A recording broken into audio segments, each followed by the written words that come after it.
I have Mr. Johnny Wright, who is going to do an introduction of the members of the panel, as well as talk a little bit about his function as the president of an important organization, and we can get started. Well, thank you everyone that took the time out of their busy Saturday schedule to come out and hang out with us at the Charleston County Public Library.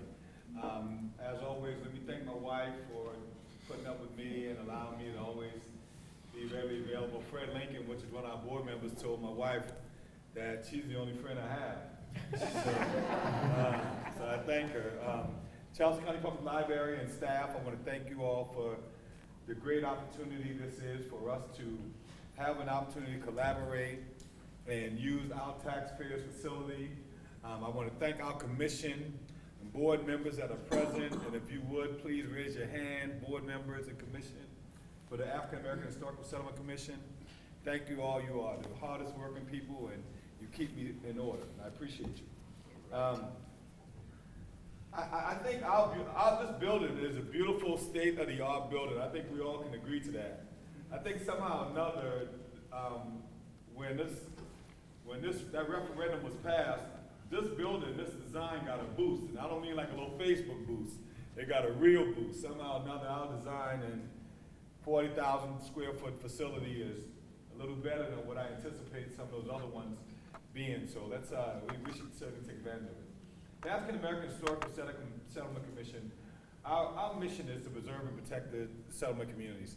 So tonight, today, to have an opportunity to be here and introduce the panel, I'd have to say this panel is a panel of elders that have paved the way to allow it possible for me to come back home after a very, very long 29-year away and lock horns, but not lock horns. Yeah, lock horns, but also lock arms to form a real strong force here east of the Coop. I think there's activities going on over here in Mount Pleasant now that I didn't see when I first came home in 2013, and as a part of our commission, I'm very, very, very proud to have the opportunity to come home and allow my elders to teach me some of the good things I didn't know.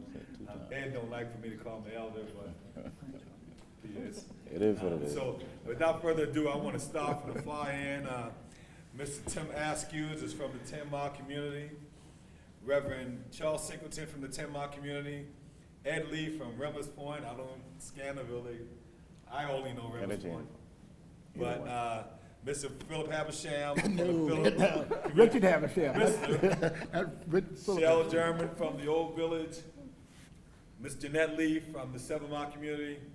And Mr. Freddie Jenkins from the Snound community. If y'all would, please give them a round of applause. Noted.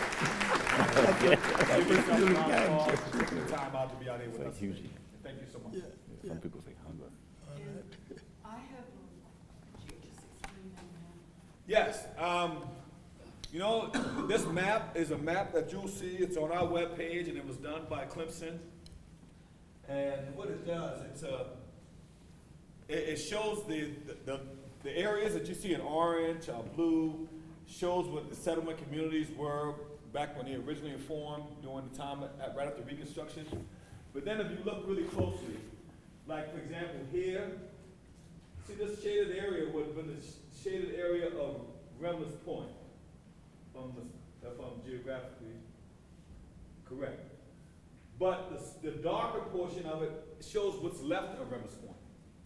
So what you look at is you look at original footprint, and then you see the lighted shaded area shows you the only thing that's left of it from its 1860, whenever it was formed, right after the Reconstruction. So these became very important to us now. Mind you, that is a 2006 era photo, but this is one of the reasons why our commission, we feel like our work is so important, because we got to now try to preserve the little small portion that's now left.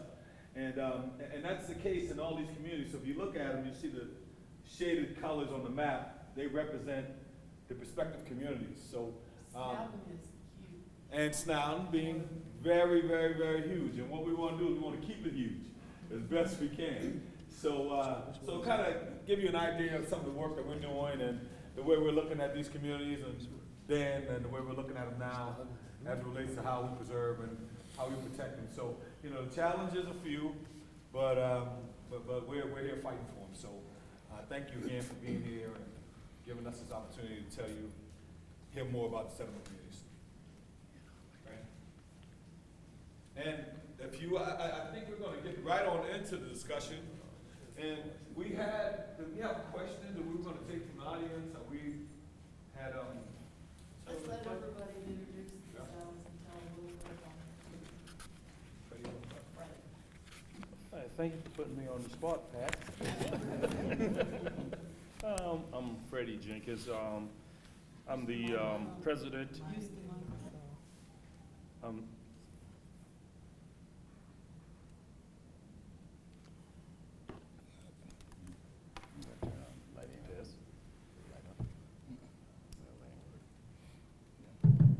Freddie, here. Thank you, sir.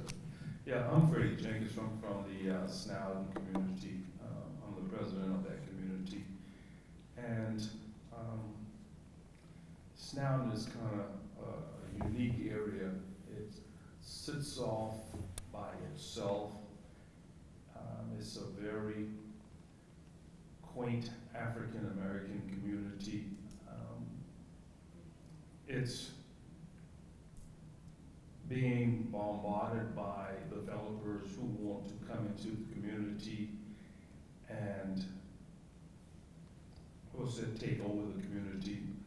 But we are trying to preserve the community and keep our heritage. We know the community is going to change somewhat, but Snowden is one of those areas in Mount Pleasant that developers have targeted to develop, but we are trying our best to preserve the community. There's a whole lot I can say about Snowden, but when the time for the questions and answer period, just go ahead and ask me and I can try to explain it to you, okay? Can you say about how many households are in Snowden? In Snowden right now it's about 300, probably about 310 houses in Snowden. Snowden encompasses about 500 acres of property.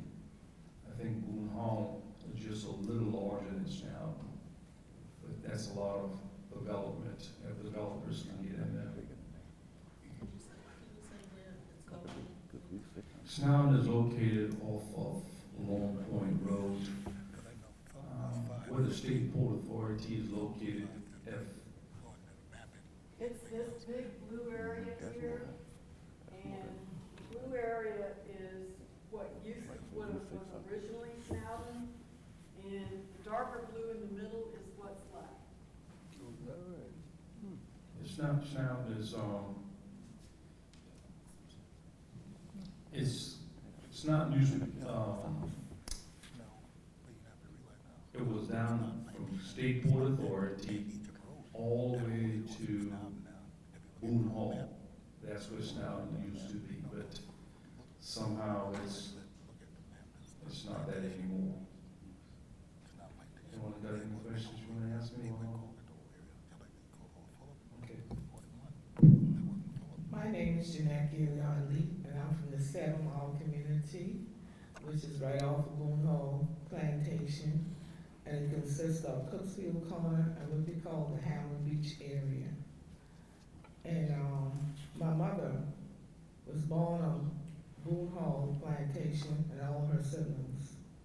My last aunt died about 3 weeks ago. She was 94 years old. And I'm one of the older ones that still survive, as a survivor, I should say. I had 2 older brothers and they're deceased, so I'm the only one in my immediate household. 7 Mile is a home, like we say, of the sweetgrass basket makers at the end of Hamlin Road and Highway 17. A lady by the name of Lottie Swinton placed the first sweetgrass basket on Highway 17 after the opening of the Grace Memorial Bridge. And there is a historical marker right there if you want to learn more about the 7 Mile community. And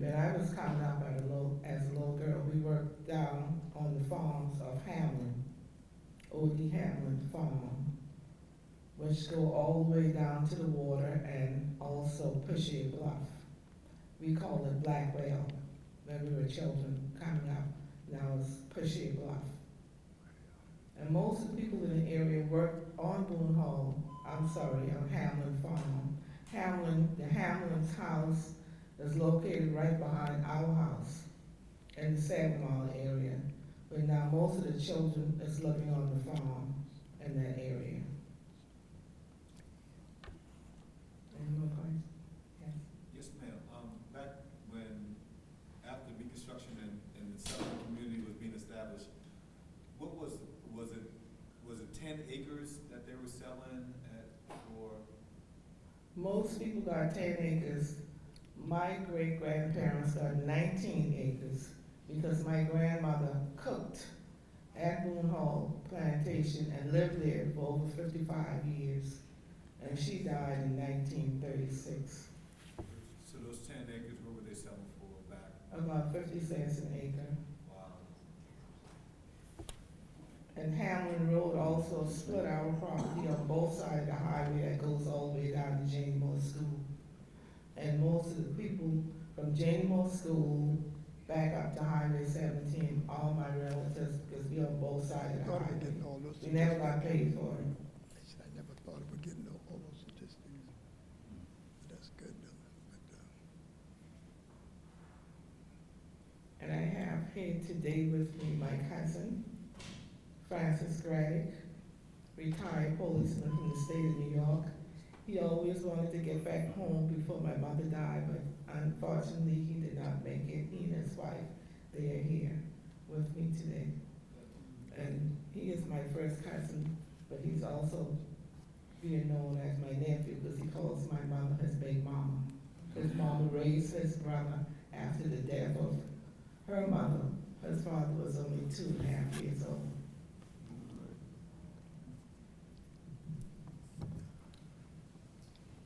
My name is Cheryl Jane. I'm from the Old Village of Mount Pleasant. The Old Village consists of ethnic culture. In the middle section of the Old Village, it's like an 8-block section. I can name the streets. We used to play on all the streets growing up. And if you were to check history or internet or whatever, you may not see very much listed for the ethnic community of the Old Village of Mount Pleasant. The German family is basically, was basically the largest black family in that community. The Lang Elementary School was there where I went to school, right off King Street. The Miriam Brown was the president or the principal of the elementary school. And I think after her passing, they named the Miriam Brown Community Center, which is right next to the H&R Sweet Shop. But before that Miriam Brown Community Center was put there, we actually had a center, our center, Old Village Center. We call it the center. They basically somehow moved that building because at one time it used to be a schoolhouse. They moved, I don't know how they decided, who decided, but that our center was moved from the Miriam Brown, from the center next to the sweet shop. It was lifted up and moved over to the white section of Old Village, which is where the old firehouse used to be. And they put up aluminum siding building on the grounds of the center, and they called it the Miriam Brown Community Center.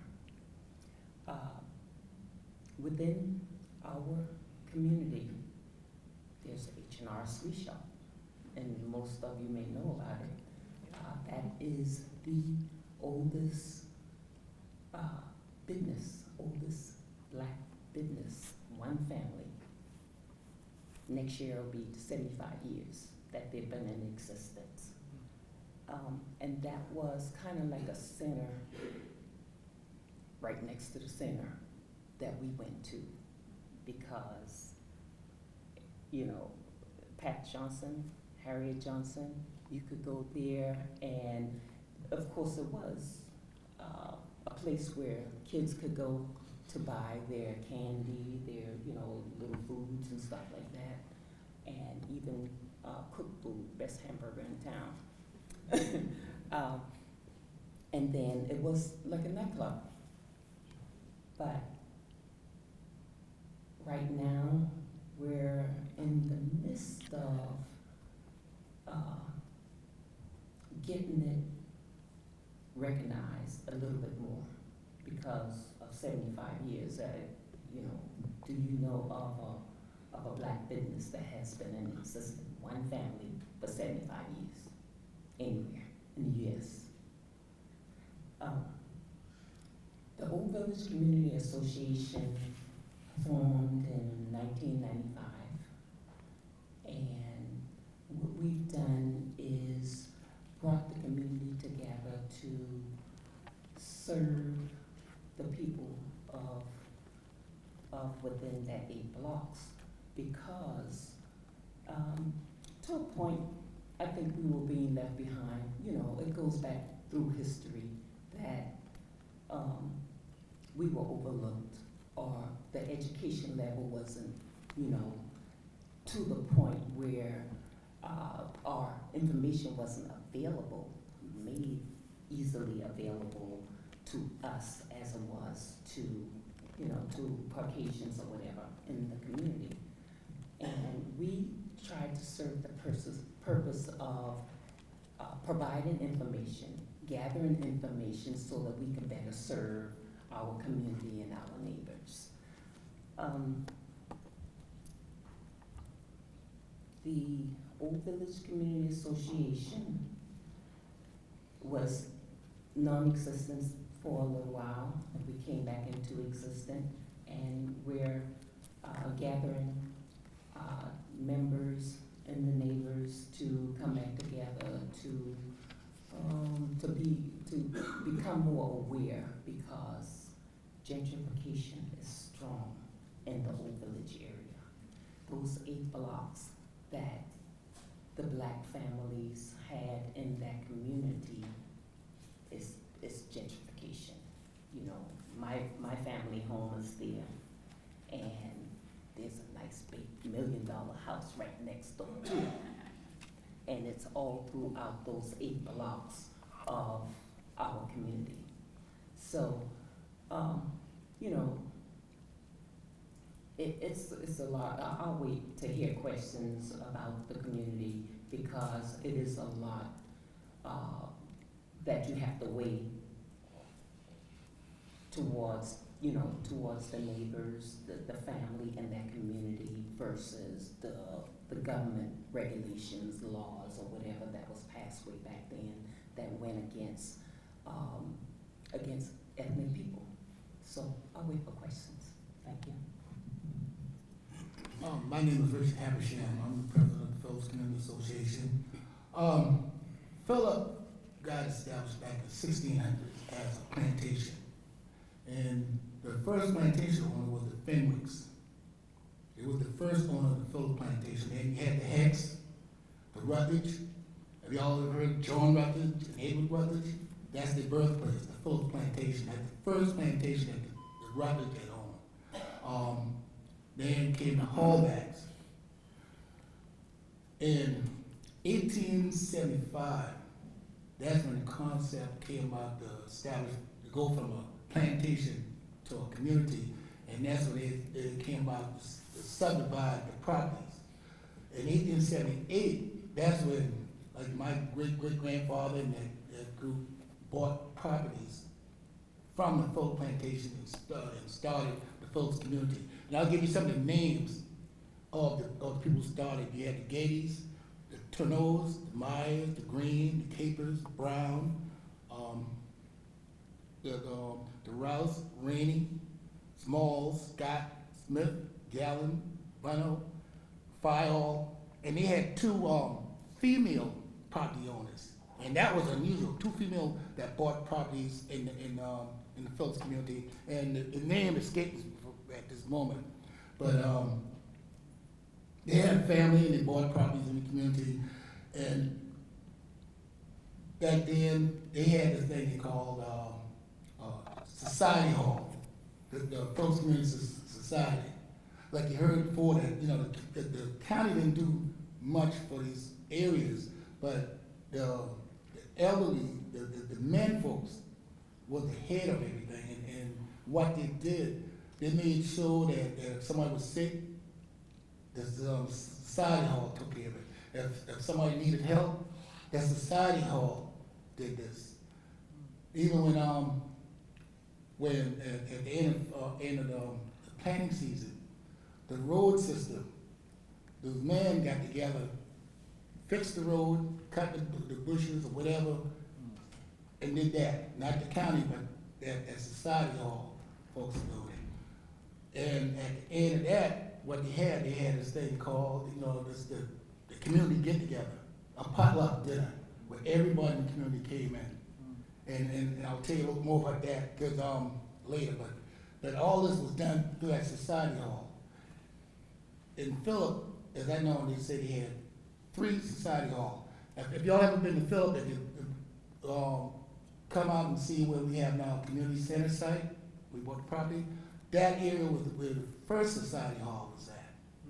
Another one was on the smallest property on 41, that was a Society Hall. There was another one where where the Scott family was at, was a Society Hall.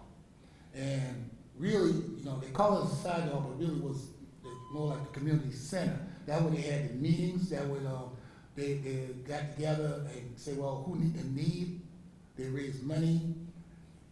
Even the first Society Hall, believe it or not, it was used as not as a church, but as a meeting hall where they made the casket, where they had funerals, they had dances in this building.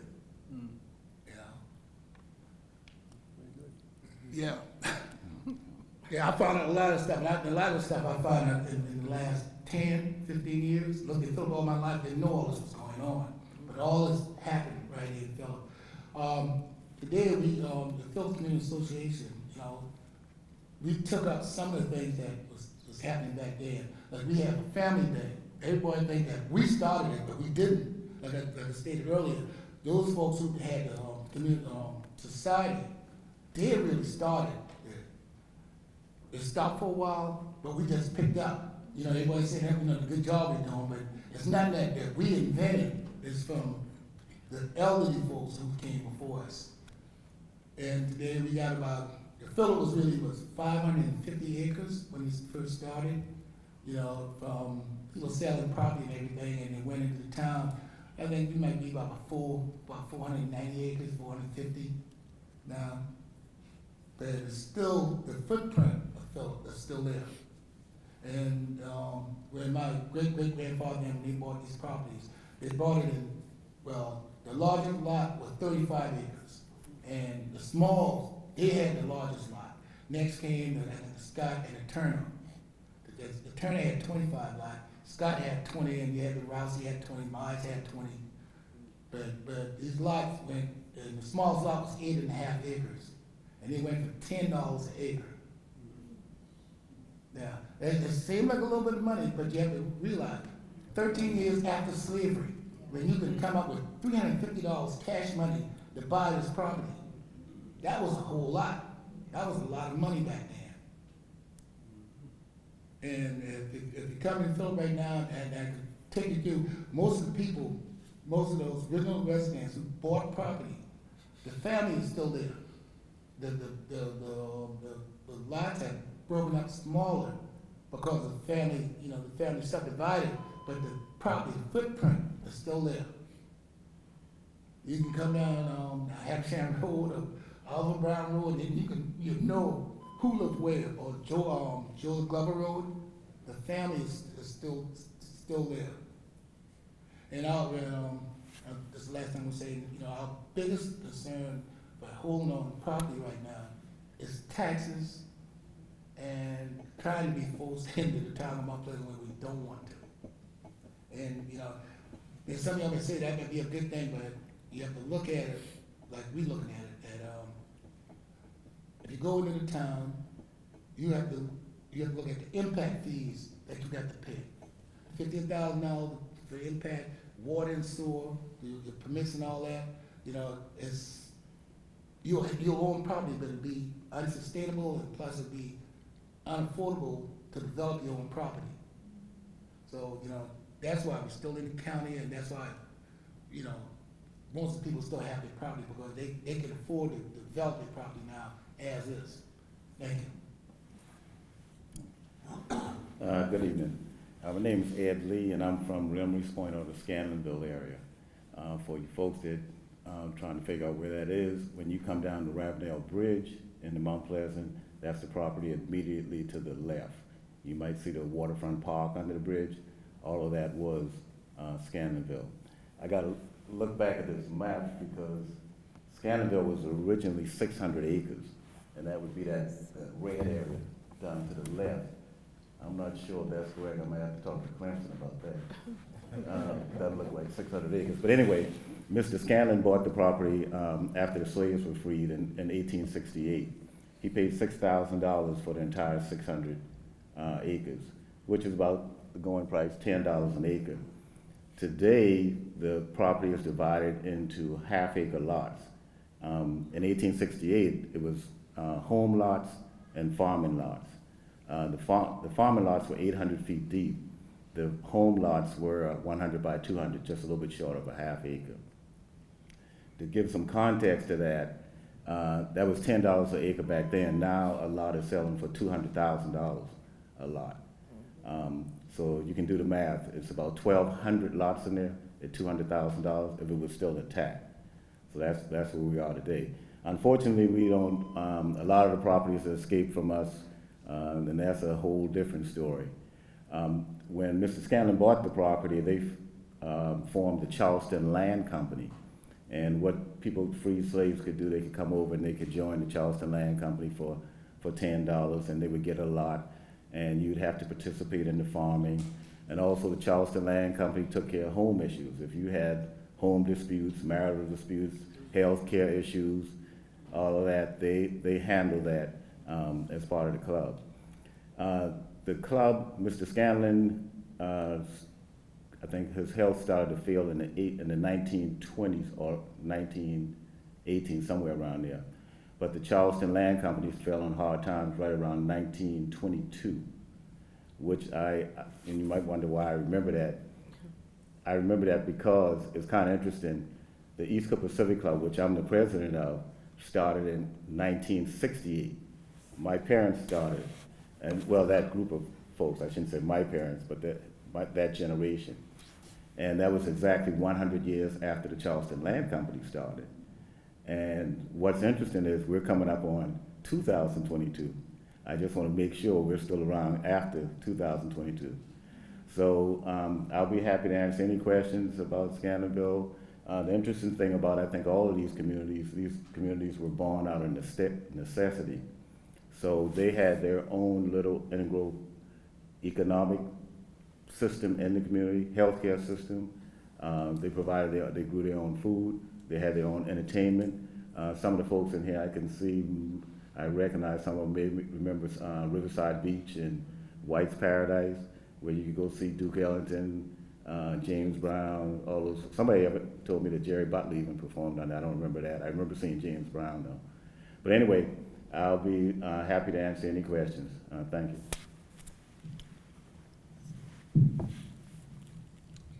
I am from 10 Mile.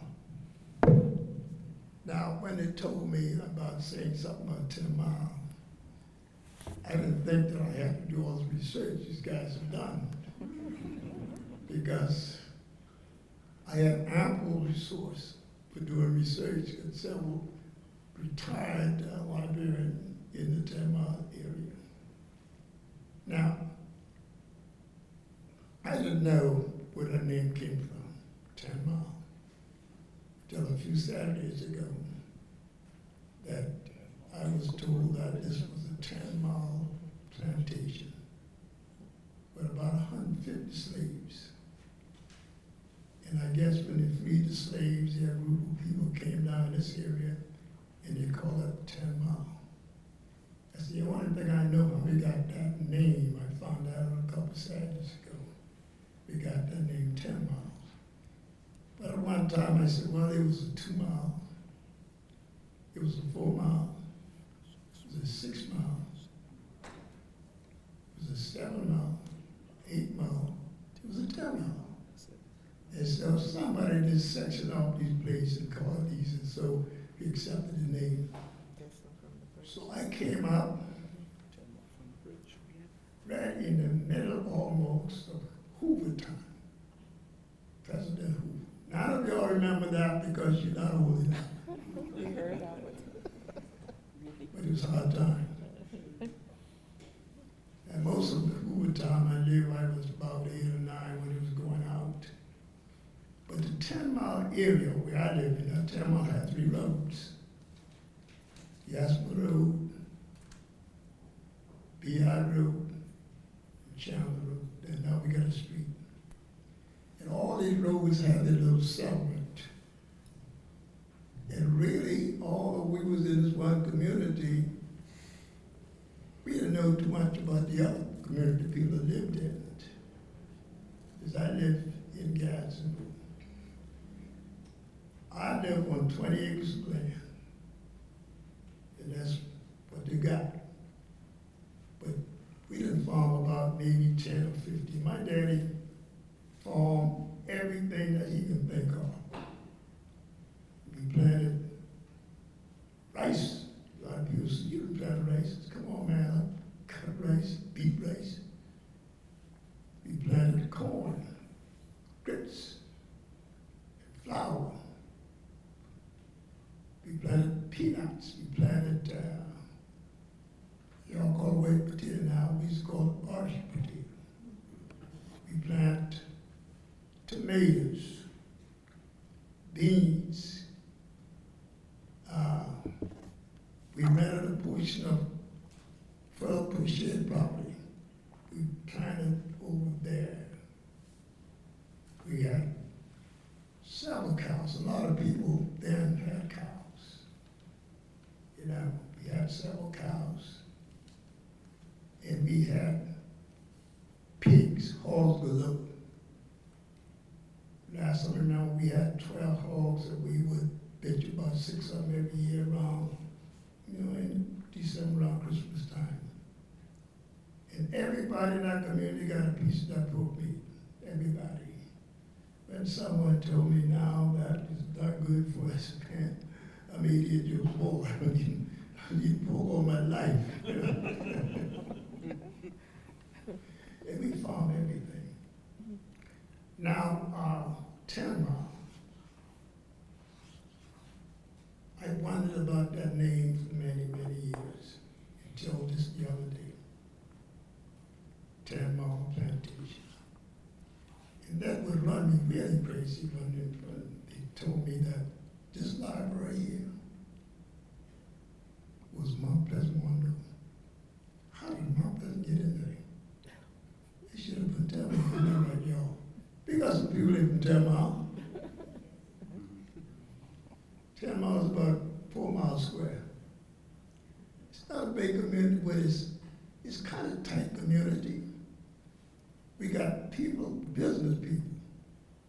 We got educators coming out of 10 Mile.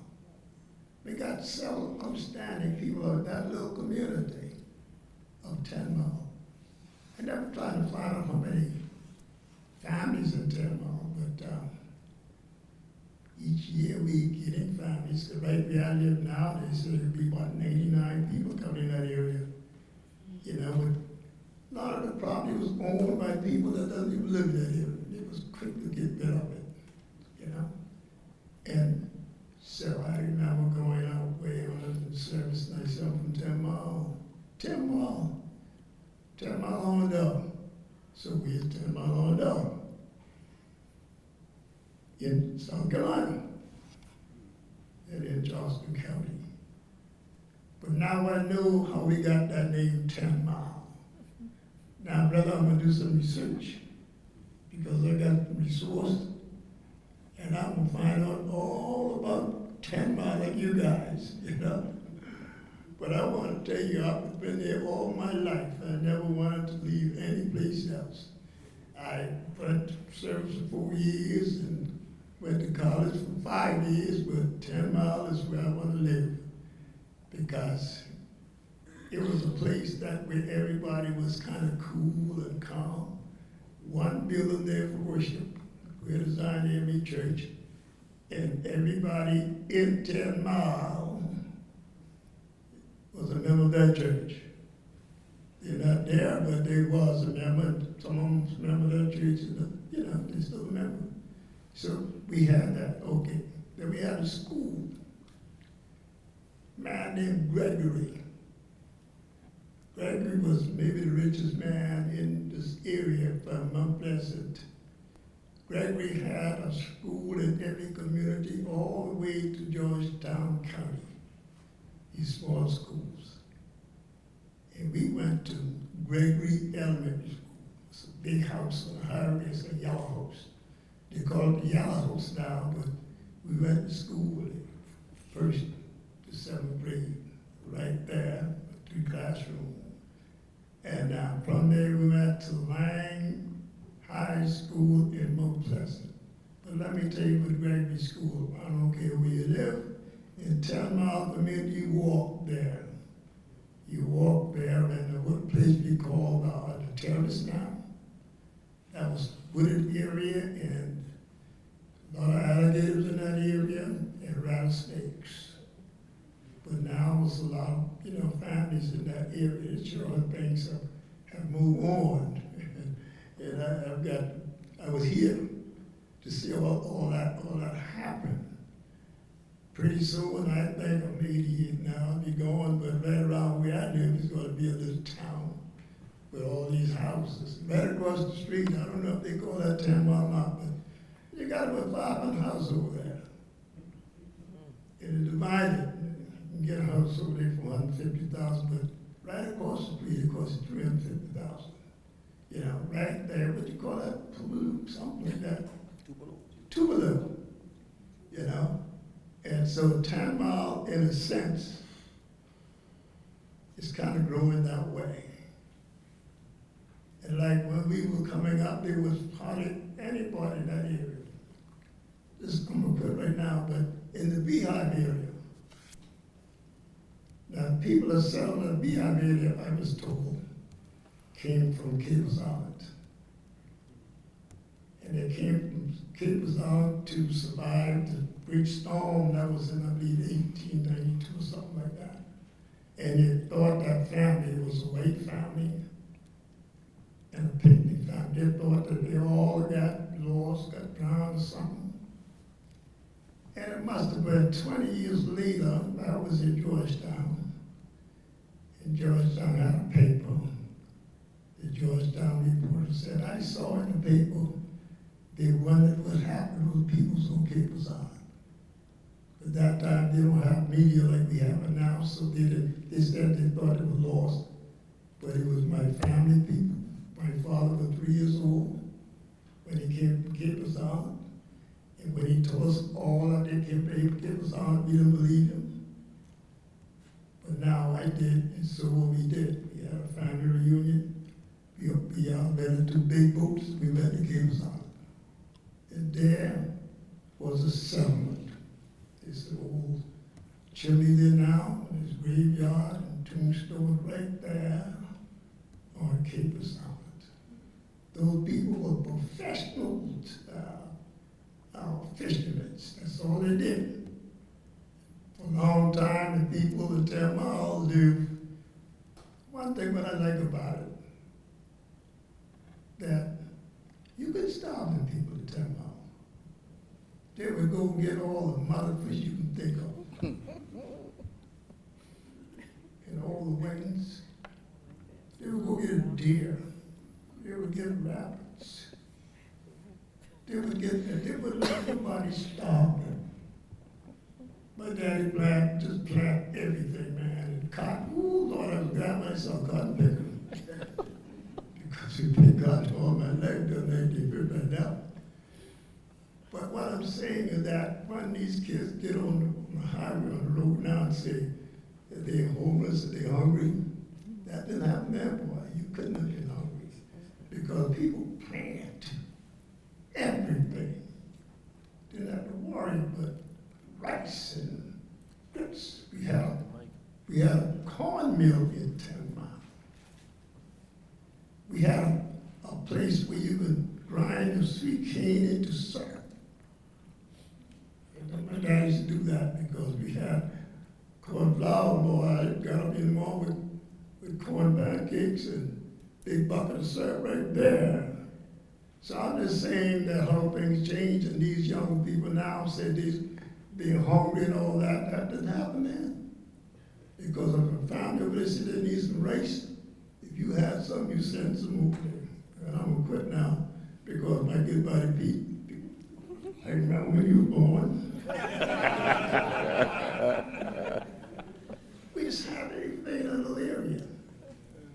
We had a well to get water from, then we had a pump to get water from. The pump was not too far from our house. But we had a pump. The plumber told me, you don't have to worry because water purifies itself. Yeah, water runs for a little while, it purifies itself. But I know it's purified me because I drank that water for about 20 years. And then we got electric pumps. So we had a mechanic in that area to fix it because we were all the time.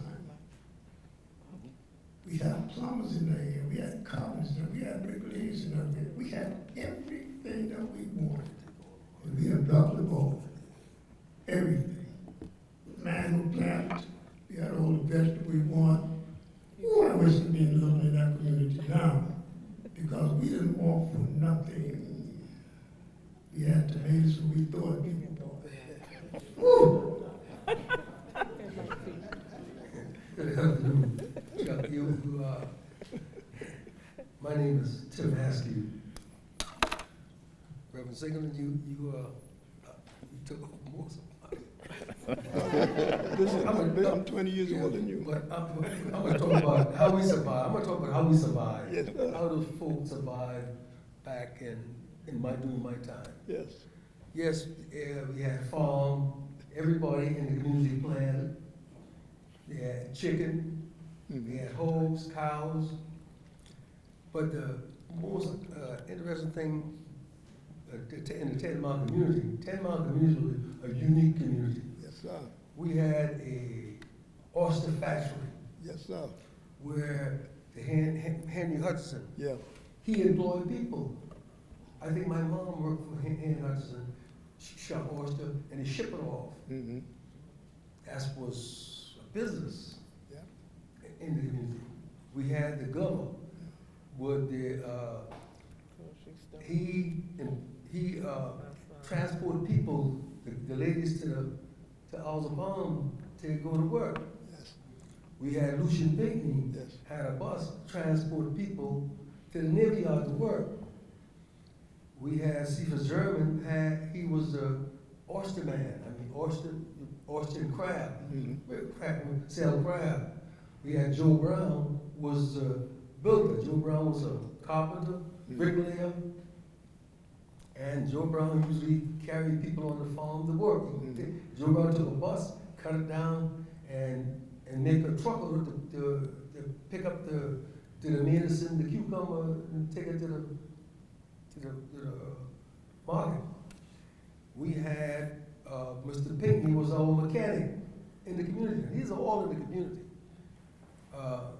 We had Georgetown. He called him Georgetown. Clarence Brown. Yeah. He was a fisherman. This guy mothered fish, just like Reverend said. He mothered fish. We had and we talk about our property, well, 10 miles about, I think 400 acres. 400 acres in the community. And we had the candy store, the Glover store. And young lady talk about the sweet shop, 75 years old. Well, the candy store is 75 years old. They need to celebrate together. Huh? They need to celebrate together Yeah, next year. 75 years old. Yes.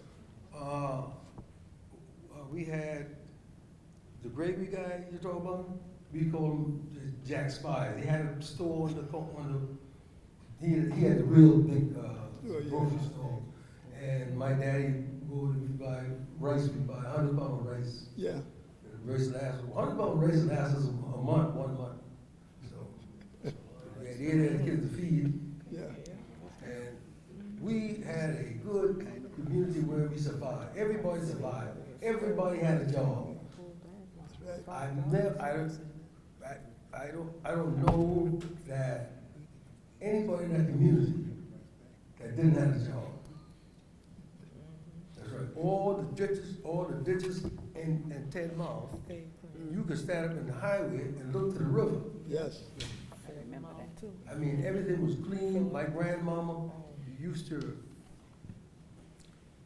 send me in the woods to get some kind of crab apple or some kind of vine and flowers, and she'd take it to the market downtown, Yeah. and she would sell that, all that stuff so she could survive. And I'll tell you a good one. All right. My grandmama planted cotton. Yes. Mr. Ed Singleton, Chuck Daddy planted cotton. My Uncle John Ray planted cotton. Yep. Miss Sue McBride planted cotton. Yes. And all they had to bring all those cotton together. So to take it to the mill, because you had to have at least 1,000 pounds, a bale, you have to have a bale. So when all those folk now, when they bring all that together, and when you take it to the mill, I can imagine now, the mill paid them $300. And they work and you pick a lot of cotton. Oh, yeah. So at $300 a full family, what they get about $75 a piece and work all summer? So I tell my daddy and my grandmama, look, do not plant no more cotton. You got me? So my Uncle John, he made good money off planting okra. I mean, he was a heck of a farmer, and he used to take his farmer. He'd take his okra over to Charleston. The market, yeah. The market, the big market over there. And the first time I went to the market with my Uncle John, the second time I went to the market with my wife Pearl's daddy. Now, he was a real farmer, but he was from 2 miles. He had 40 acres of farm. Yes. And he had 2 tractors and 2 trucks. My daddy had a mule. Yeah. See? So we, in our community in Tedmont, was a great community, and a lot of people survived. Well, we got a lot of educated, well educated, Yeah. and everybody, 90% of people in the community don't have a mortgage. That's right. The real estate, their parents left, they built their house, and they got some nice, beautiful house in 10 Mile.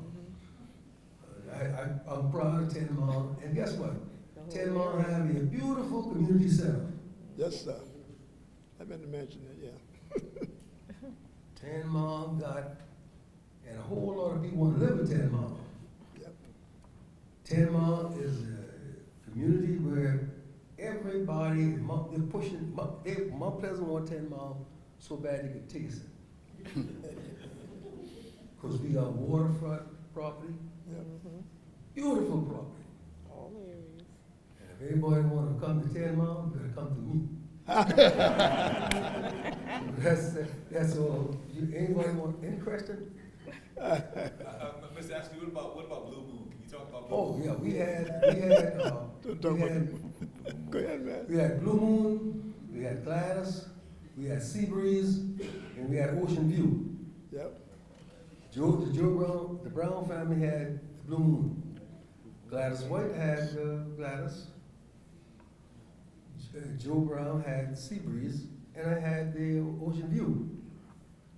So I had three joints. I had one in 10 Mile, one in 2 Mile, and one in the city. Yeah, so, Let me tell you a little bit, Blue Moon. Can I? yeah. See, well, Blue Moon was the place where the young people hang out. And the reason why I want to talk Blue Moon because something happened in 1957 in Blue Moon. Like we didn't have any place to go. But I believe this is the first time I took my girlfriend out. Which one? Jeanette, maybe which one?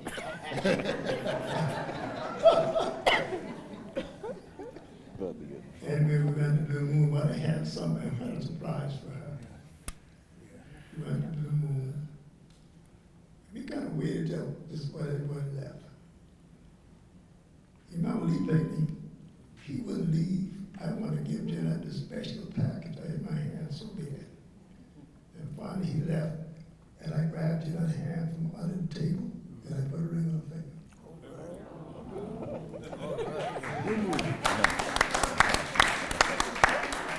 That was in 1957.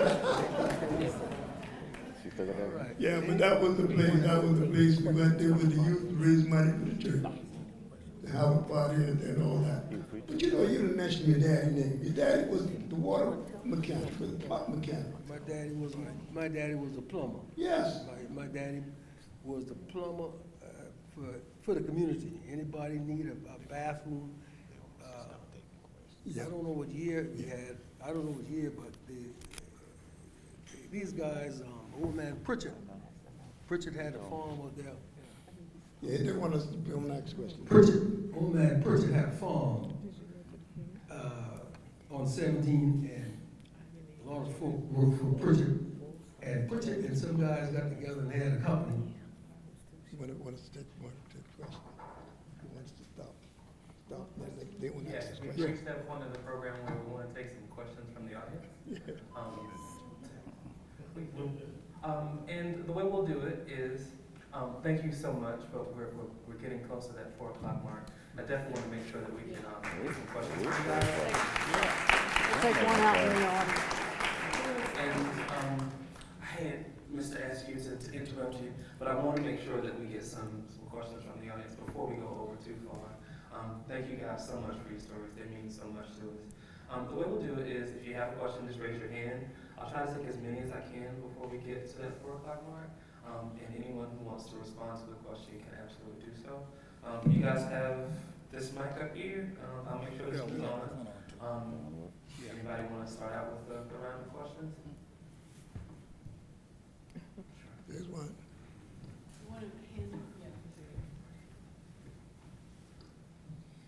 I'd like to ask the question on your stories were so enlightening, especially of what you remember growing up in the communities. How do you educate our elders to understand the situations that their communities are in right now?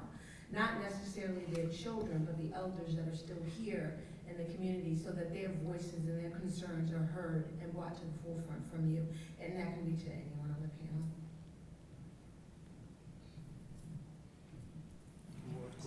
Okay. Let me say this. It's not the elderly that don't understand this. They felt they really do understand. They want pushing to keep the property.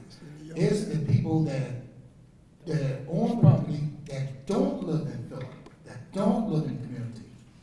That's who don't understand the significance of property ownership and community cohesiveness. You know, they don't understand that. You know, when a lot of people's looking for that dollar, well, what I want to get, but the elderly do. They do get it. Anybody else? Also, they just don't realize the value of their property. And that's why it's just being, taken from under their feet. But as far as the elderlies, that still live in the community, I think, there might be a lack of communication with, their children and family members or whatever, and showing the love for family and property, and, having a plan and an agenda on how to keep their property. We've educated ourselves throughout so many years. I know we could definitely continue to do that to show the value of our own property that our people work so hard for to obtain. And like in my community, 7 Mile, we have that problem right now. One of the relatives that's not live here, come to find out, he sold property, they're full signatures. And for some reason or another, the judges didn't let these things go through. So we about to lose some more property in 7 Mile for the same thing that's happening. They don't realize how valuable property is. They don't live here, so they don't care.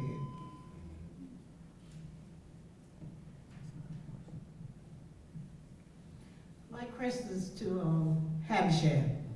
You mentioned society about how did everybody come together with different individuals.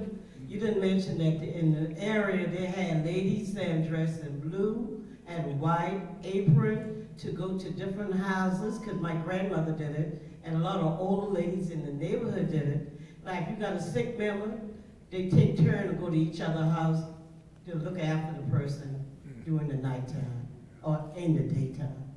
So you just educated me on that. I didn't know about the blue and everything, but I knew that the men folks took the lead and the woman folks, was, and I would say that it was sexist, but the woman folks didn't bring the tail end up. They did do that housework. They did look out for Annie. They made sure Annie had something to eat that we didn't have nobody else. But that society hall was the mainstay of that community. It was, like I said earlier, the county didn't do nothing for these communities. The county wasn't there. It was the people in the community that did all this. They the one made sure that everybody, was cared for. That make sure that nobody went hungry, like the Reverend said over there. That society hall was the one who did it. I didn't say they didn't do it, but I remember my grandmother and grandaunt them in the neighborhood, like if she sick, they go there and wash the clothes, clean the house, etc. I just mentioned that to you so you could add that to your. Okay, well, thank you. Like I say, you told me something that I didn't know about the ladies in blue. I just knew about the society hall, what they did.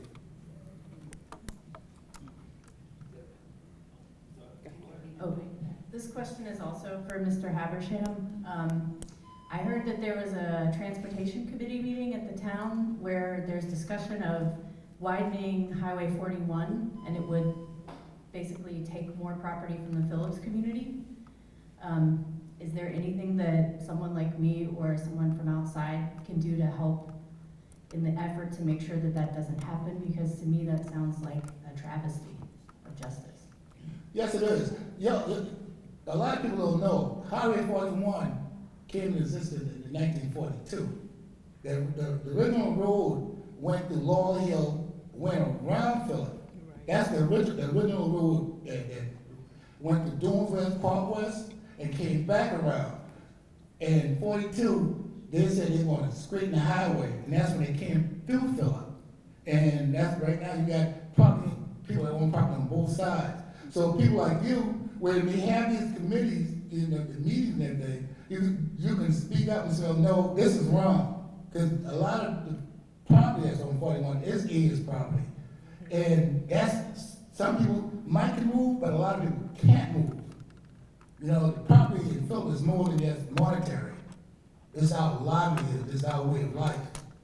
So when you get up there and say, well, these people have a right to live too. We don't live in the $500,000 homes or the $1 million homes, but our home just as valuable as the one that's in Doonesville or Park West.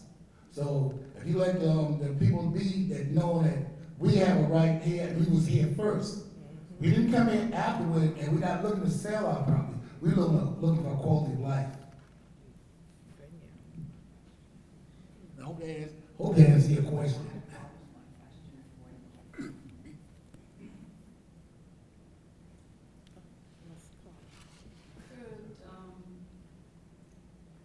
Y'all tell us what the biggest issue in your community is, and I know, okay, well, I wanted to ask Ed and also Mr. Askew. So if y'all Okay. could comment on that, I appreciate it. Well, in the Scandalville area, I think it's pretty much the same as in all the areas. Land retention, property retention is probably the largest issue. Dual properties as Well, when you get into why is land ownership a problem, then you're starting to get more specific as, and it gets really ugly then. You start getting into dual property ownership, you start getting into double taxation and all those issues.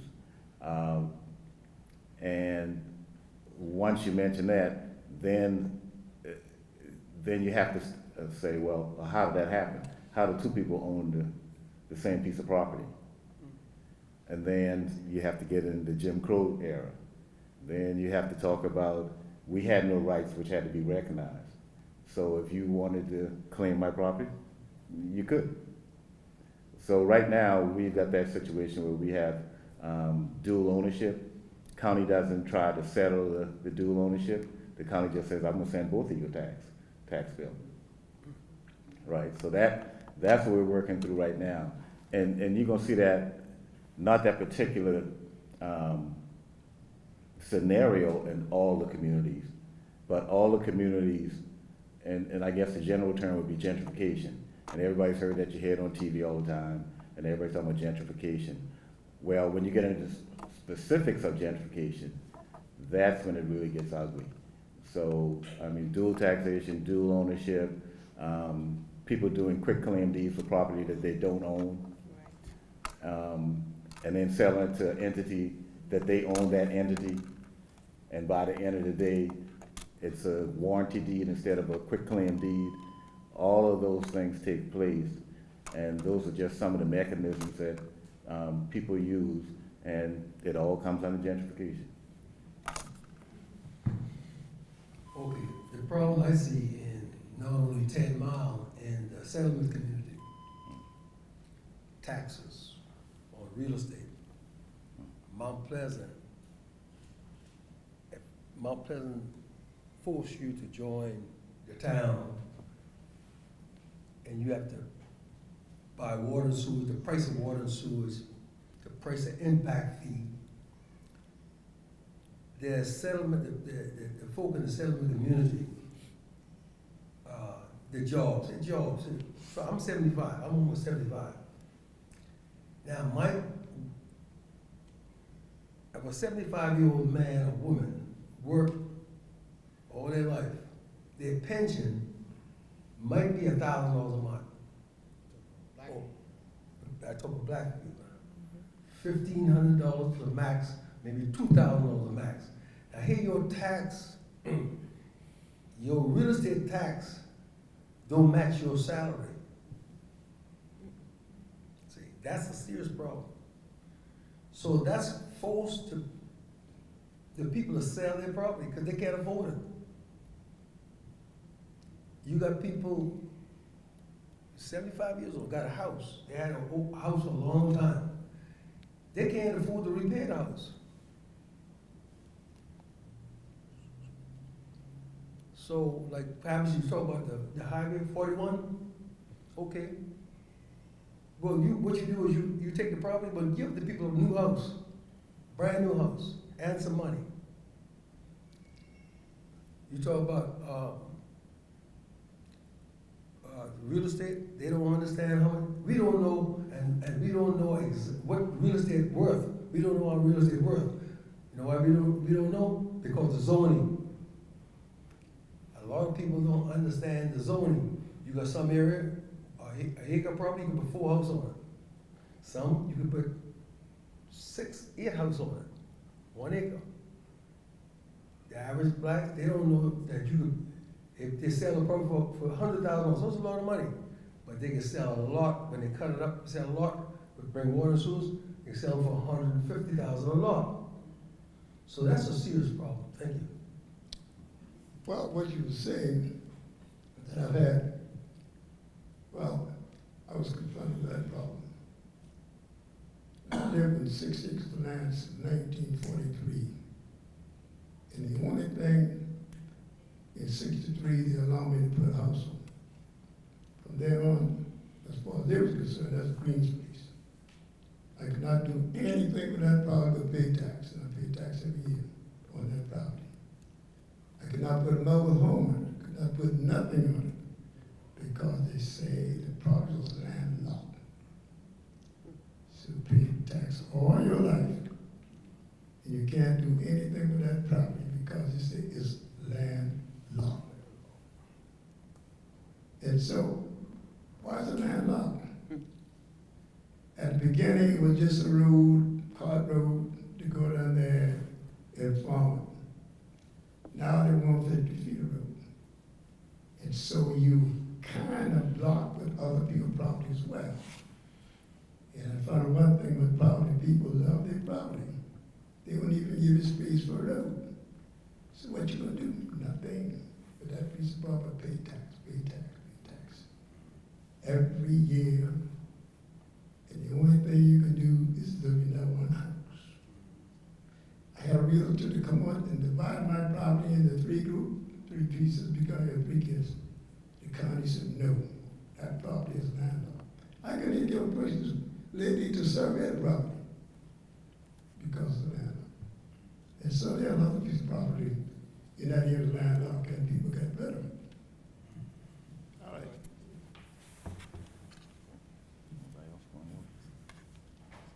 Yeah, I appreciate what you're saying about the changes to the rules and what's landlocked now, and the streets that were abandoned that we had used. We used them for 50 years, and then all of a sudden they were abandoned, which makes your property less valuable.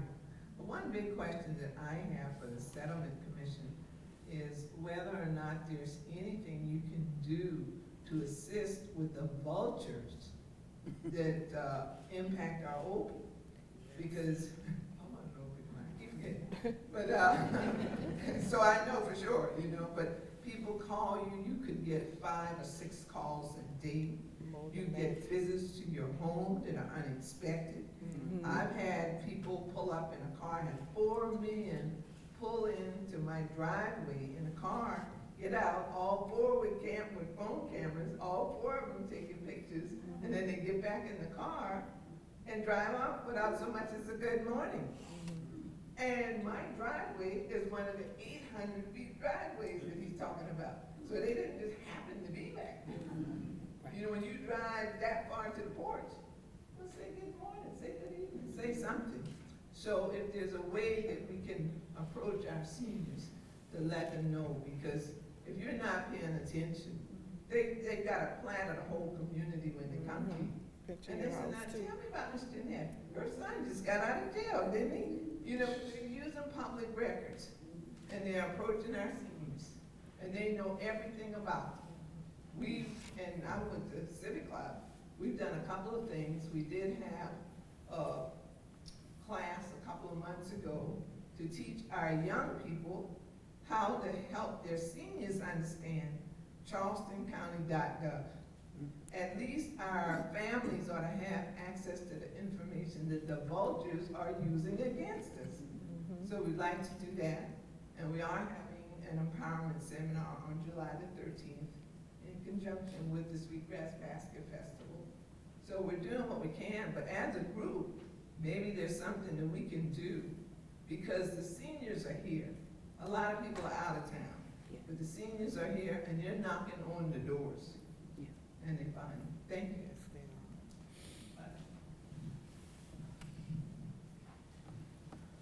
Ms. Koya, I really appreciate your concern. I just want to bring to your attention as well. On this past Tuesday, I was at Charleston County Council meeting, and we addressed the dual taxation issue that's going on in the Rivers Point community. I had Mr. Brown there, him, his wife, and his son. Mr. Brown had been at 336 7th Avenue for 74 years. But all of a sudden, he don't own the property. It was his name plus another name on the property. So I brought that to Charleston County Council's attention back in February, and as a part of the commission, we told them that we would follow up, and we did. So I think now, finally, by taking them to the Charleston County Council meeting, and those council members get a chance to see these people that are being affected, now I think we might get something done about it. But the only way to get something done about it is to continue to take it to them. I think it's amazing to think that someone can be in their property for 74 years and still can't transfer it to their child, because it's not theirs. So that's a problem that, as our commission, we've sworn that it's something that we will address, and we're doing just that with Charleston County. I think last Tuesday may have certainly been the first green light that we may be seeing on the dual taxation issue. And then my question to anybody on the panel is, where do you see, Ms. Jeanette Lee, I'll ask you, and then I'll also ask you, Mr. Jenkins, where do you see 7 Mile and us now 20 years from now? I hope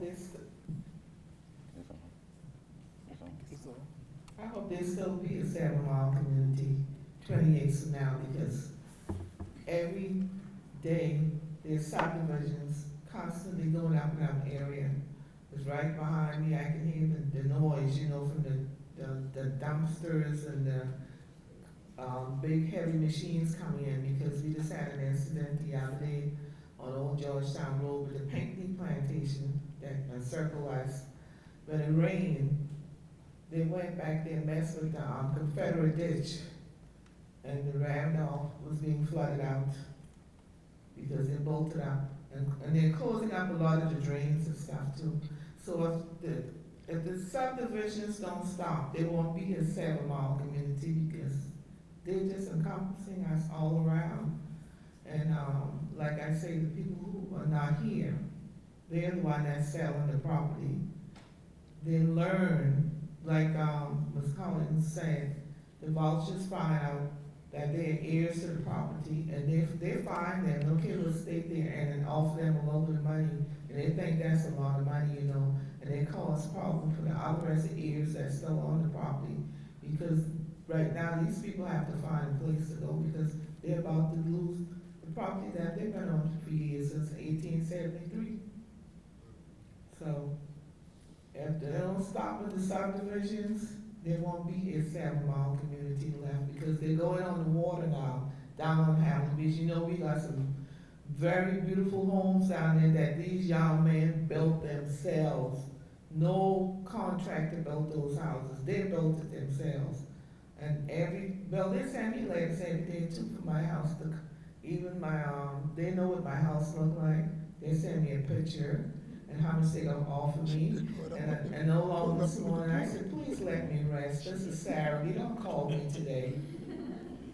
So hopefully we'll still be around to see a part of 7 Mile left, when most of them was being taken away.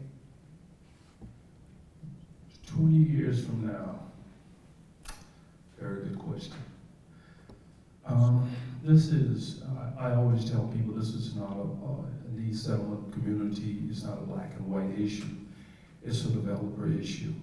Developers are coming in these communities and using every gimmick and every trick humanly possible to get these properties. In the Snowden area, we got one piece of property, a guy got it up for $9 million. Another piece of property up for $8 million. And the list goes on and on. It's about 8 pieces of property, like 60 acres. And it's self-inflicting in these communities. People see the dollar bills, and they'll sell. 20 years from now, it's now still being intact. but we are not gonna be 500 acres, we're gonna be small. So that's what's happening in these settlement communities. The dollar bill driving the train, might as well fess up to it. Who got the money? That's who's gonna come into the communities. And on another note, I didn't give you all the history of Snowden, but I just wanted to tell you we have one of the schools that they talk about earlier. We, at the Long Point School on Long Point Road, we are moving the school to the Snowden Community Center. This is going to be a historic site. So once this is done, we're going to send out flyers and invitation once we get it remodeled. But this is going to be a part of history, excuse me. How old is it, Pat? I don't remember. 1904. I don't remember the exact date, but the school was built in 1904. So this is going to be something historic. But in 20 years, Snowden is going to change, just like the rest of the settlement communities. Hey, Freddie, I want to make a statement. The young lady from Reynolds Point, you said, what we can do? First, we need to stop letting everybody define our communities. You know, if you listen at some of these big development, there's like, I'll name it, like Dons West and Rivertown, where they stayed about Phillips and Phillips, not a bunch of little ragged trails on 41.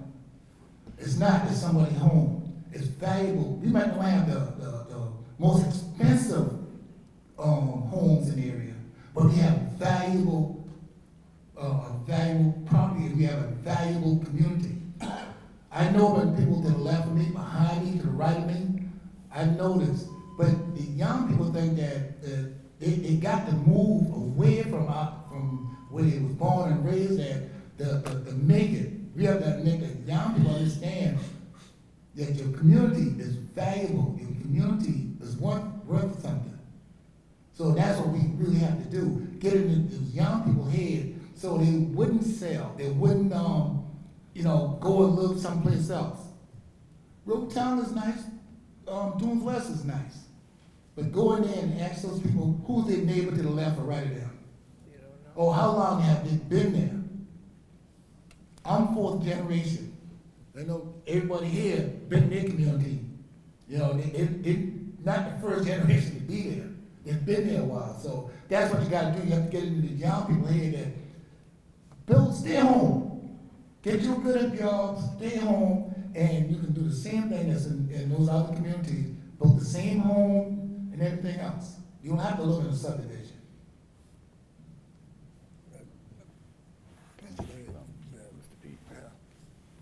What you talking about, what preachers in every one of these churches should preach that every Sunday. The preachers in all these little churches should preach that every Sunday for these young people. You home, you got land, you better stay there. Because if you go someplace and come back, you wouldn't know this place. You can't come back. Question. I don't see, 20 years from now, it wouldn't be 7 miles. 20 years from now, it wouldn't be no 7 miles. You would see 4 miles. I started in 4 miles, and I started in Mount Pleasant in 1868, and I moved down to 4 miles. That was the country, and 75. 4 miles is not much commercial. And they coming all the way to 10 miles. They right down the street. They come to 10 miles. And after 10 miles, they're going to Orndorff. So tell the kids to hurry up and hold on to your property. Find out what it's worth. Well, 20 years from now, it'll be a 10-mile community in Mount Pleasant. Because Mount Pleasant annexed in now 17. It will not be a predominantly black area. It'll be a kind of mixture of a lot of different people, different race of people in 10 miles. years from now. 20 years from now, well, we got a lot of educated people now in Tamale and all these other areas in Tamale. 20 years from now, if they're there, there will be more educated people that are there now. Now, a lot of people who have left Tamale, there is property, and they own that property. My folks is on 20 acres of land. But my daddy had 10 children, 60 grandchildren. All of them got a piece of that property.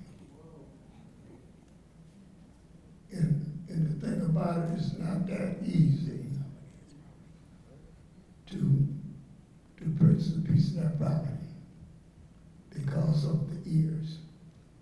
Now, in the 60s, a man told me he was a county councilor from Charleston County, East Charleston County. He said, Chuck, if it wasn't his property, these people gonna take all your property.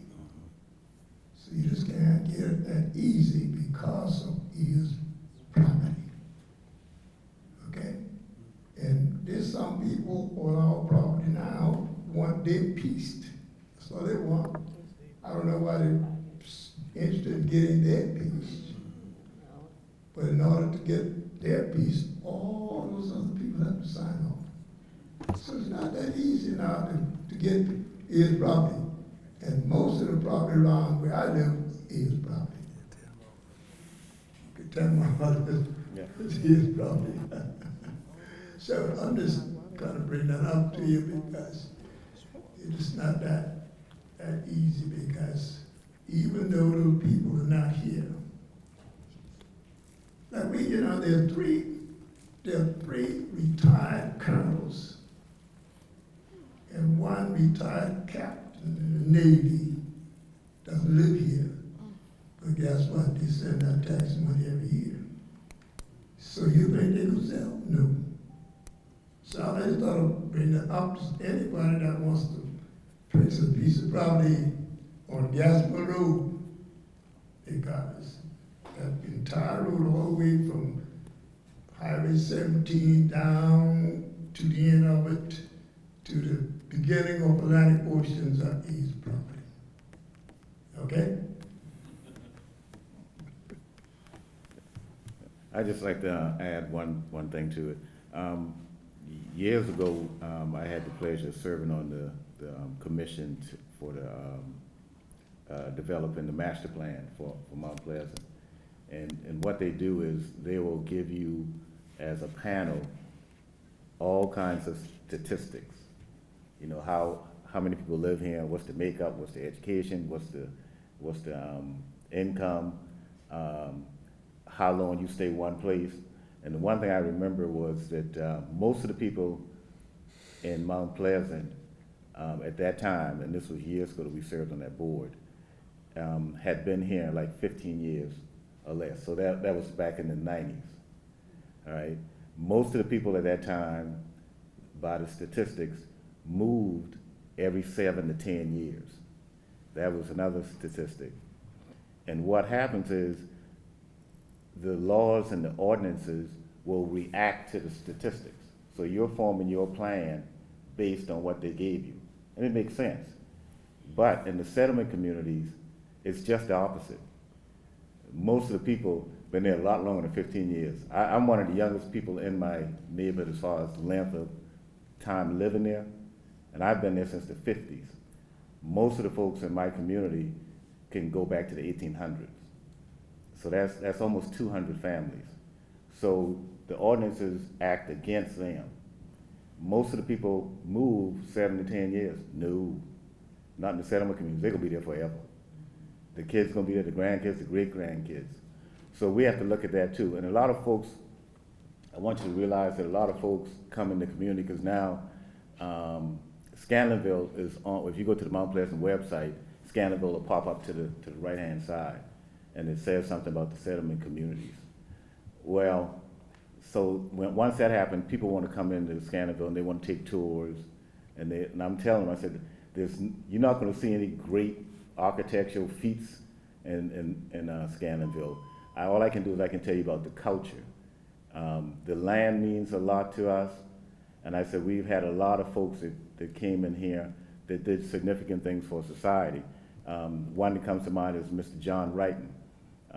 If you remember back in the 40s, you could not, African American, could not get a law degree in South Carolina. Well, there was a guy named John Wrighton that sued the state to try to get into USC. And they refused to do that, so what happened was they formed a law school at South Carolina State. And that was 48 through 1960. I think they graduated like 20 lawyers. And the school's gone by the wayside now. Well, that program has. But that guy came out of the settlement communities. So there's a lot of things like that I think people don't realize. Also, you hear about heirs property. Why would anybody let the whole family own a piece of property and don't do a will? Because if you die and don't leave a will, then the court decides, and the people that own the property just gets larger and larger and larger. Well, a lot of people look at that and say, that was really a crazy thing to do. But really, it was a strategy. That's the best thing. Yeah, at that time. So it was harder for somebody to take the property from you because all those heirs had to sell. Okay, and I think somewhere in the 70s, the law changed where you could buy off one of the guys and then petition everybody to sell. So there's always a struggle in the settlement communities. And I just like people to realize why land is so important to us, because the land has sustained us. And really our culture looks at the property and looks at land differently than I think in other cultures. I think African Americans handle property as stewardship, because I always listen to the old folks and they don't understand owning water. They're like, you can't go to the creek. When somebody told them that, they just freaked out. What you mean I can't go to the creek and fish? Well, their understanding is property and resources are God-given, and everybody has a right to it. Whereas in other cultures, I own that piece of property. And you'll see that in the behavior in our areas too. It's not uncommon to see the kids walk across your backyard, right, and nobody said anything. The shortest way to go to someplace, that's the way you went. You didn't go down the street and turn the corner and go here. Right. I walked right across the back of your yard. I can remember some of the houses in our neighborhood where you would actually walk through their carport to go to the next street, to go to the store. But you had to be respectful. When you walked through their carport and somebody was in there, you said good evening. Right. That was fine. And if you came at dinner time, you'd get free dinner. So, I mean, there's a different culture, and I like people to realize that a lot of it is cultural. Yep. I have a question, if I can pose it. Directly to Mr. Askew and Reverend Singleton first, I realize this is a really full conversation, but it's part of confession. Part of the reason why I applied to work in Charleston County Law, the system, is because I wanted to be at this location, because it was brand new, Mount Pleasant was developing a lot, and this is me being probably a little bit more transparent than I should, but I really want to address this part of myself. My hometown is a lot like the settlement communities down in Charleston. Anybody ever heard of Denmark? Yeah. That's absolutely. So I found myself in this place where the man I wanted to become was at odds with some of the traditions of my hometown. So I went, I got an education, and I decided this is who I want to be. And after grad school, I said, well, where can I put myself that looks like this person who I have the idea of becoming? And the development in Mount Pleasant looked a lot like that. So I entered this community and I said, well, I want to marry this system because it's developing in this way, and I want to lend my career to accomplishing these things. And the more I started talking to my peers, there was that common theme, you know, going to new areas because they're developing and, you know, wanting to attach to that development with full ignorance of what was there before. You know, driving down to Wando every day, I passed these mile markers that say 7 Mile, and I started to ask myself, I said, well, what the heck is that? I don't know what that is. And as a librarian serving the community, I have an incentive to know. You know, I have an access point to find out. You know, you guys are here in the building. My manager knows a lot of the names in the community, so and my colleagues, you know, have relationships with people who have been here long before me.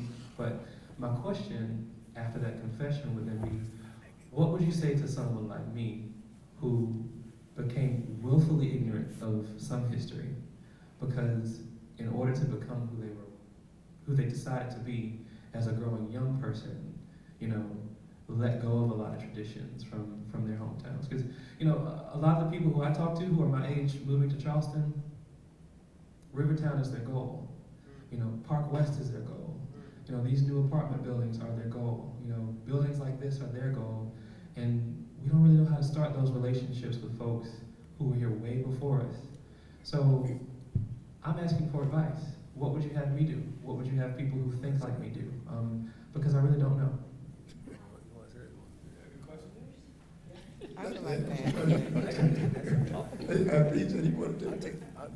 What you do, young man, you sit down with me for a little while, and I show you around 10 Mile, and I show you some nice lots, and then you focus on that,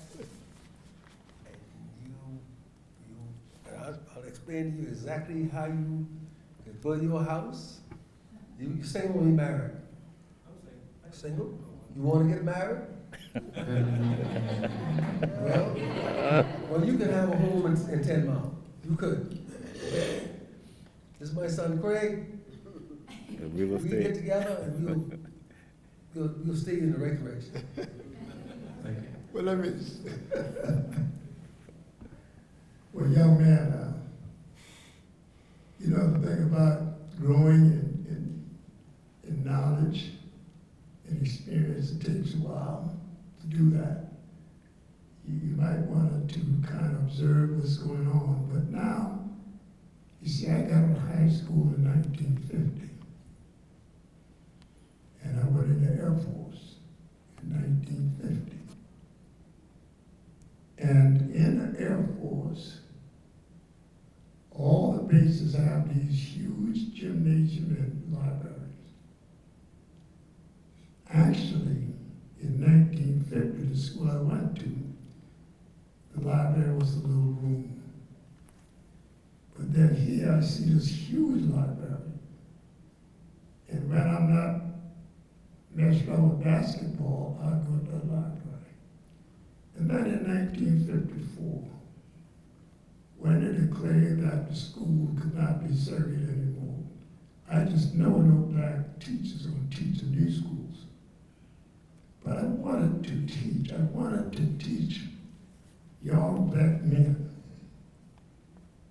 a trade. That's what I wanted to do. So I went to this library every day to find that school. And one day I did find that school. And that school was Tuskegee University. And so in 1954, when I got out of the service, I kind of played around in 10 Mile for a while, and then in the beginning of 1955, that January, I went to Tuskegee University. Tuskegee had this unique program that you learn a trade for 2 years, you get a certificate. If you want to be able to teach, you got to go another year and take these academic courses. That's what I did. And I came home. Didn't have these trades in these schools. But I talked to the superintendent of the end of the Carnival area and told him that I could do what I wanted to do. And it might have been 2 years later, but they got organized in every high school in Charleston County, I know, maybe in South Carolina. They would not become accredited unless they had at least 8 trades in the schools. So I was one of the persons that was hired to teach really residential electricity. But I had a minor degree in electronics as well. So I was well-rounded.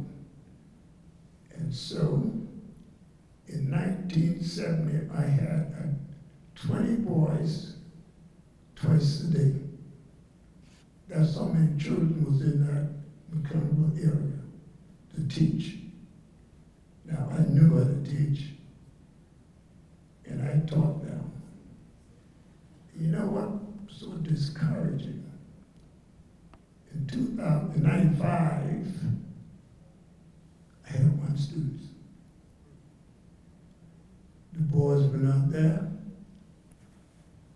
I had 1 student. And I decided I went down, retired, and it's boring to teach 1 kid. But I'm so proud now because I see them all the time, the kids that I taught. Still in the trees and making big bucks.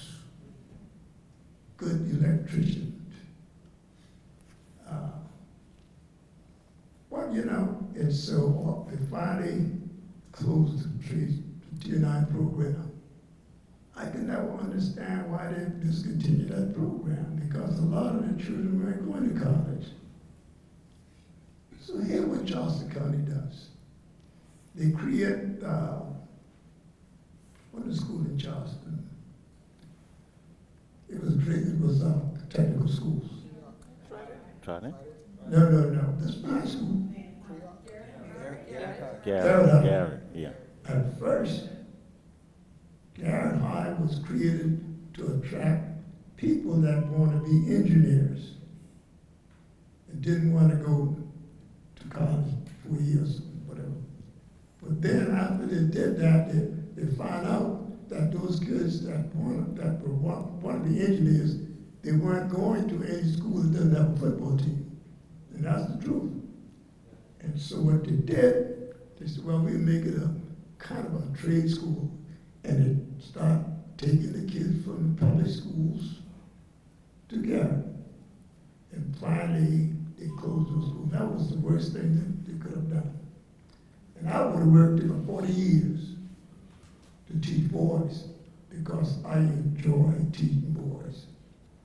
And it was a good thing because some of the kids I taught become engineers. In fact, 4 of the kids that I taught become engineers because I stayed them all at Tuskegee University. And so I'm just saying that how we did that, it was so bad for the black kids. And now they're white, they drop out of schools. Okay? So young man, what I want to say to you, that if it's something that you really want to do, you gotta be patient. It takes a little time to accomplish what you want to do. Certainly it took me, because I didn't graduate from the best high schools. When I met a lot of other kids, just when it's time in the library, and I had to work hard to learn the things that I should have learned in the school I went to. Okay, so it takes patience.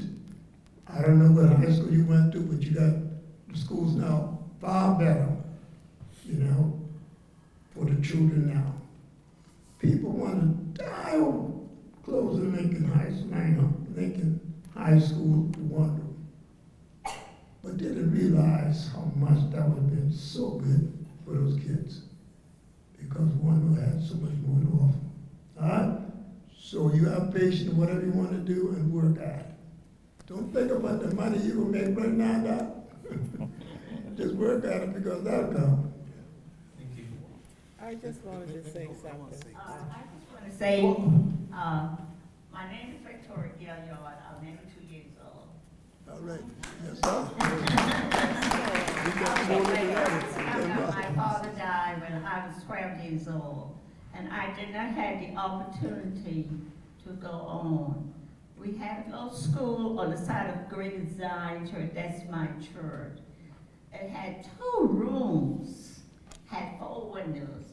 We had 2 teachers, Miss William and Beatrice Brown. And then after they closed the school, I went to the Yellow House to the 7th grade. My mom didn't have money to send me with William Brown to take me to Lang, Mount Pleasant, so I had to get out and work. Finally, I got married, and I had children, and I decided That's not enough education for me. So several of us went to adult school. I graduated from Moultrie School in Mount Pleasant from the adults class. And that same night, I asked the supervisor of the school, I need a job. And he said, go and talk to the principal of Jenny Mo's school. And I did. And I got a job as a teacher aide at St. Pierre. All right. And I went on and went on. And then it was a layoff, I got laid off, and I started working with a Head Start. And that's where I retired from Head Start. But now I'm gonna talk about the property. My house, my husband died, and all my kids went away, and it was just me one. I couldn't afford it, like Mr. Askew said. So State Farm, I didn't have my house for sale.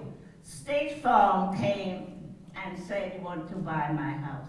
So I got my four children together to decide if we should sell the house. And my kids take over and say, yeah, Mom, let it go. They offer us a price, and we were satisfied. And then my son said, Mom, we would go our mother-in-law's street on my house in 10 Mile. So this is where I live at now and enjoying it. Okay, go to the A's property. My father-in-law has some A's property by the Kingdom Hall. So we decided that the Kingdom Hall wanted to buy this property. It goes into the A's. Who are the A's? My husband's sister and brother. Those are the A's. So also we had to call it a tree. Okay, the lawyer money would come up first. If anybody paid a tax, they get their money. Okay, what they do, the tree, like 7 trees get the same thing. But my husband, Arthur Gilliard, is a deceased, left a wife and 4 children. And whatever Arthur all get the same thing, but I had to give. They give my 4 children half of what I got, and the other half come to me. And that's really, you don't bring all the grains in, it's just the children. All right. I think, but I really enjoyed this meeting, and I really learned a lot too. Thank you for listening to me. All right. Yeah. Yeah. If you want to learn about the community, well, Philip, we got this community picnic called the Community Family Day, August 24th. And it's open to everybody here. Come out, meet the people, and then you can get a good understanding of the community. And that's on it's 2438 Oliver Brown Road. I might get the numbers a little mixed up, but it's on Oliver Brown Road off Highway 41 in the Phillips community. That's August 24th from 12 p.m. to 6 p.m. And you'll come out and get a feel of the community, the people. Once you meet the people, you can talk to them, and you'll get a feel for the area. All right. 2, you can talk to the people of the community, because nobody can tell the story better than I can of my community. Like the lines, until the line writer's story, it will always be told by the hunter. You always remember that. That's it. Yeah. Hunter got the gun? To answer your question too. To answer your question, I would like these illustrious members have said, get involved in the community, because the young people like yourself, I think there's a lot of value in those relationships. So everything is built on relationships. I, on purpose, have built relationships with everybody on this board because they have a wealth of information, knowledge, and that lends to your housing and your employment. Just as Ms. Gilliard said, that lends to where you're going to live, who you're going to be employed, who you're going to spend the rest of your life with. So that's the real key. As you build a relationship with these people, there's always an older person that needs a young person in their life. So there's value in that. Okay. In the settlement community. Let me one more time. Just want to thank this lady that's sitting to me in front here, Pat. What's her name, Pat, right? For bringing us together and me. I learned something about all these communities just this day. Thank you very much. Well, the library, because the library is the one that put this all together. That's it. Anybody else want to say anything?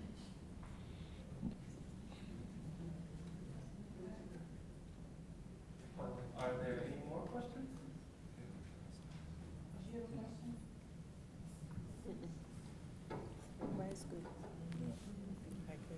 Well, if there are no more questions, I really appreciate you guys showing up. I should also give thanks in the room to a young lady named Carly Gallagher who did the work of organizing with the panel and making sure that things were in place for today. So we appreciate Carly. Round of applause for her. She's actually in DC, so the program got handed off to me. So we coordinated via text, everything, and that was interesting, but we got through it. Again, Human Library Series will continue at this library. The next one at this library will be July 17th. That one's on the unschooling community, folks who educate their children in non-traditional ways. And then on August 17th, right in this room, we'll be speaking to someone who is HIV positive, has advocated in various communities for fighting for that disease and educating people about the realities of it. But soonest, and something else that I'm really interested in is continuing these conversations in an intimate way. Living room conversations. I'll make sure you guys have information if you like. Email me to sign up, or you can call Wando and we'll get you on the list to participate in that program. We thank you guys for showing up. A round of applause for our panel. Okay.